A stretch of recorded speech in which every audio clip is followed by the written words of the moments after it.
नारद जी बोले नहीं, 100-200 से कहा, बोले तुरंत नहीं चल सकते हैं, समय दो, कोई तैयार नहीं। अब नारद जी बोले अब तो भगवान के आगे बड़ी बेइज्जती होगी, हमारी नाक कट जाएगी, एक भी तैयार नहीं हुआ। और भगवान ने केवल आज का समय दिया।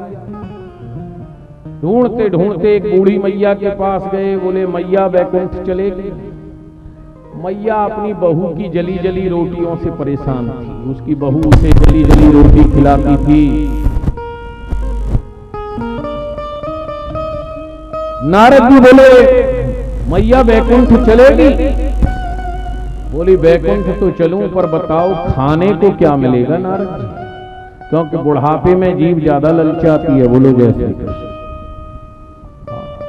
अकेले में चुपचाप बादाम का हलवा भून के खाती है माताएं, क्षमा करना, बुढ़ापे में, और वो भी बहू से दुक्का करके। देखना ऐसा हमने कुछ जगह देखा है, सबके लिए नहीं कहते। तो नारद जी से पूछा क्या मिलेगा खाने को? नारद जी बोले क्या चाहती हो? बोले बढ़िया लड़ुआ मिलेगा खाने को। अरे नारद जी बोले तो बहुत सरल बात है, भगवान वैकुंठनाथ का प्रसाद तुझे मिलेगा, चल चल तेरी प्रतीक्षा था। तो बुढ़िया बोली अभी चलती, मुझे तो वहां लड्डू खाने को मिल जाए कोई चीज। नारद जी बोले एक तो मिला कम से कम। बोले देखो हम उड़ेंगे, तू हमारे पैर पकड़ लेगा, तू भी उड़ेगी और वैकुंठ पहुंच जाएंगे, फिर वहां तुझे भगवान वैकुंठनाथ का प्रसादी लड्डू दे देंगे। जब नारद जी ने उड़ना शुरू किया, बुढ़िया ने पैर पकड़े, बुढ़िया उड़ी तो लोगों को विश्वास हो गया। बोले नहीं नहीं, आज तो नारद जी वैकुंठ ले जा रहे। अब तो भीड़ लग गई, नारद जी हम भी। बोले एक दूसरे का पैर पकड़ते जाओ। अब लाइन लग गई, एक दूसरे का पैर पकड़ के जब आकाश में बहुत ऊपर पहुंच गए तो बूढ़ी मैया बोली नारद जी वादा याद है ना अपना? नारद जी बोले कौन सा? बोले वही लड्डू खिलाने वाला। नारद जी बोले हाँ याद है, लड्डू खिलाएंगे। बुढ़िया बोली कितना बड़ा? और नारद जी तो ऊपर देख रहे थे। बोले जितना बड़ा तू कहेगी। बुढ़िया बोली इतना बड़ा?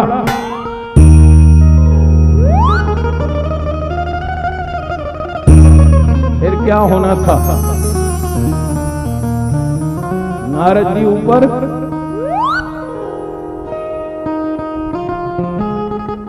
तो जहां राम कह काम नहीं, जहां काम नहीं राम, उसे ही मिलेंगे जो धाम काम को त्याग देगा। विदुरानी के घर पर गए, कुंडी खड़खड़ाई।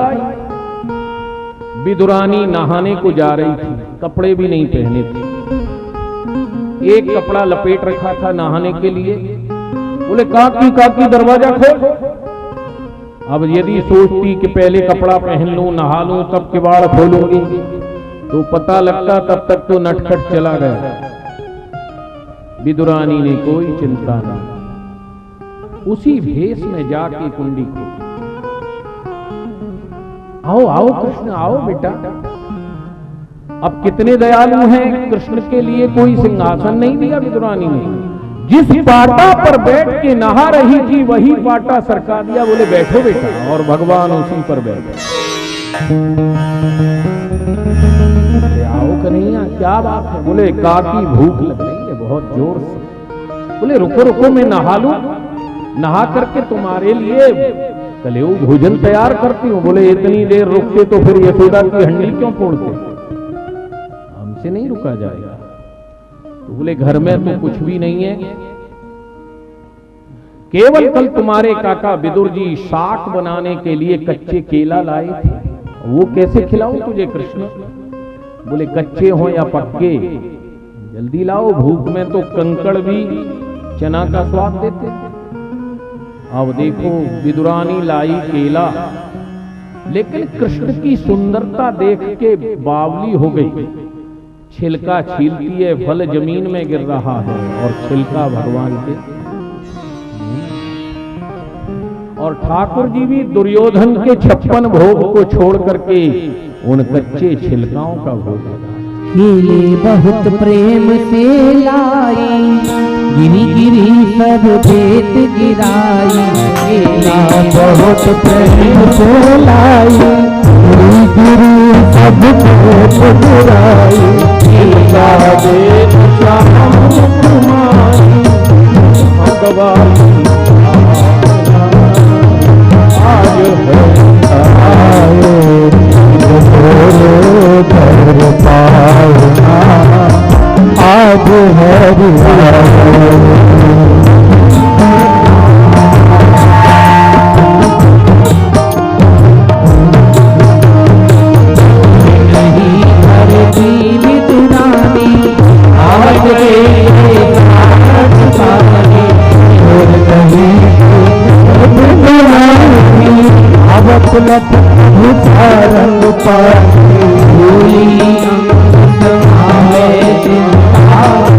हरि रंग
छिलका खिला रही है और ठाकुर जी प्रेम से खाते थे।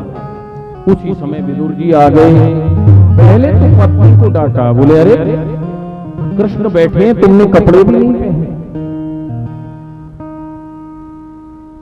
आप कहेंगे बड़ी निर्लज्ज है। अभी बतलाया ना, जिसे स्त्री पुरुष का ज्ञान हो। एक व्यक्ति से कहा नहा ले, बोले नहाने से क्या होता है, मन पवित्र होना चाहिए। रजाई ओढ़े बैठा है, हीटर चला रखा है सर्दी में, और जब नहाने की कहा और सीधा ब्रह्म ज्ञान सिखला दिया, मन पवित्र होना चाहिए। अरे जिसका मन पवित्र होगा उसे शीतोष्ण सुख दुखे न लाभा लाभो जया जयो, न सर्दी लगेगी न गर्मी लगेगी, न लाभ का पता होगा न हानि का, न जय का न पराजय का, न मान का न अपमान का। और जिसे मान अपमान जय पराजय का पता है, सर्दी गर्मी का पता है, वो यदि कहता है कि मन शुद्ध है तो कभी नहीं मानना चाहिए। विदुरानी को यही पता नहीं था कि मैं कौन हूं। वो तो बस कृष्ण के प्रेम में कृष्ण को केला खिलाने के बहाने छिलका खिला रही थी, और भगवान उस छिलका से प्रसन्न थे। विदुर जी को ज्ञान हो गया। बोले हमारी पत्नी ने कपड़े भी नहीं पहने, जाओ पहले कपड़े पहन के आओ। दुर्योधन से अपमानित होके तो बेचारे वैसे ही आए थे। राजसभा में दुर्योधन ने विदुर जी का अपमान कर दिया। विदुर जी धर्मराज के अवतार थे, यमराज के। यमराज के दो रूप होते हैं, एक यम रूप और एक धर्म रूप। धर्म रूप से युधिष्ठिर थे और यमराज श्राप के कारण, मांडव्य श्राप के कारण विदुर जी के रूप में प्रकट हुआ। शांतनु ने वेदव्यास जी की माता मत्स्यगंधा से विवाह किया था। ये मत्स्यगंधा एक नाविक की लड़की थी, जिसके साथ नाव में कोहरा बना करके महर्षि पाराशर जी ने व्यास जी को प्रकट किया। जितने में नाव ने नदी पार की थी, उतने में व्यास जी ने उस मत्स्यगंधा के साथ विहार किया और 9 वर्ष के व्यास जी प्रकट होकर के जंगल में चले गए थे। तो जो ऋषि भगवान कार्य कर सकते हैं वो हम नहीं कर सकते। जितने में नाव पार हुई उतने में 9 वर्ष का लड़का कोई तैयार कर सकता है। और इस मत्स्यगंधा को दूषित भी नहीं हुआ। तब शांतनु ने पहले गंगा से विवाह किया। गंगा ने शर्त रखी थी कि मैं जो कुछ करूंगी उसमें तुम बोलोगे नहीं। पहला पुत्र हुआ, गंगा ने जल में डाल दिया।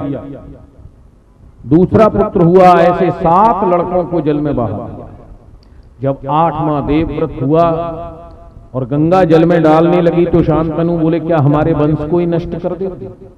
गंगा बोली, मैंने वचन मांगा था कि जिस दिन मेरे बीच में बोलोगे मैं तुम्हें छोड़ के चली जाऊंगी। अब इस पुत्र को संभालो। यही पुत्र देवव्रत भीष्म हुआ, जो कि गंगा और शांतनु से उत्पन्न हुआ। गंगा अपने रूप में चली गई। भीष्म का पालन शांतनु कर रहे थे तो उस नाविक की पुत्री मत्स्यगंधा से विवाह का प्रस्ताव रखा, जिसका नाम सत्यवती था। उसने शर्त रखी कि मेरे लड़के को राज्य दोगे। शांतनु ने कहा ठीक है। बोले, तुम्हारे तो पहले से पुत्र है भीष्म, उसने मेरे पुत्र का वध कर दिया। तब तो भीष्म ने अपने पिता की इच्छा रखने के लिए आजीवन ब्रह्मचर्य का व्रत लिया। बोले, मैं विवाह ही नहीं करूंगा और जो भी सिंहासन पर बैठेगा उसकी रक्षा करूंगा। मत्स्यगंधा से शांतनु ने 2 पुत्र पैदा किए, चित्रवीर और विचित्रवीर। काशीराज की 3 कन्याओं का स्वयंवर में से भीष्म ने हरण करके उन दोनों भाइयों का विवाह किया। बड़ी लड़की अंबा ने भीष्म से कहा कि आपने हरण किया, आप मुझसे विवाह करो। भीष्म ने कहा हम तो आजीवन ब्रह्मचारी रहेंगे। तो बोले, आपने फिर हरण क्यों किया? जाओ, मैं तुम्हें श्राप देती हूं कि तुम्हारी मृत्यु का कारण बनूंगी। अग्नि में प्रवेश कर गई। अगले जन्म में तपस्या की भगवान शिव की और शिव से वरदान मांगा कि भीष्म की मृत्यु का कारण मैं बनूं। और यही शिखंडी बनके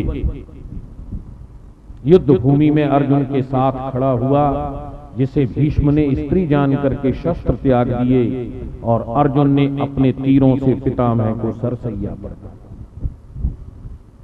भीष्म भगवान के बहुत बड़े भक्त थे, परंतु भगवान के सामने युद्ध करने के लिए खड़े होने का कारण अपनी प्रतिज्ञा, पिता को दिया वचन।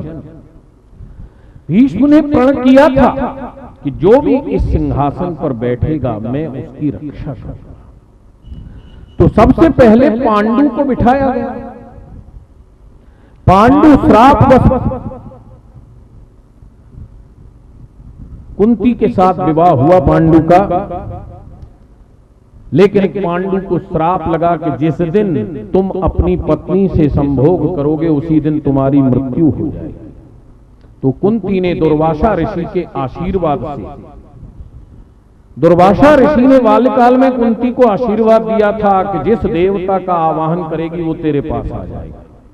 तो कुंवारी अवस्था में सूर्य का आवाहन कर लिया। सूर्य आ गए। बोले, मैंने तो ऋषि का वरदान देखने के लिए आवाहन किया था। बोले, कुछ भी सही। कुंती के गर्भ से कर्ण उत्पन्न हुआ। कुंवारी अवस्था में पुत्र होने के कारण उसे जल में बहा दिया, जिसे अधिरथ राधे ने पाला और वो सूत पुत्र कहलाया। विवाह होने के बाद जब कुंती को पता चला कि मेरे पति को श्राप है, तो धर्म का आवाहन किया, उससे धर्मराज युधिष्ठिर उत्पन्न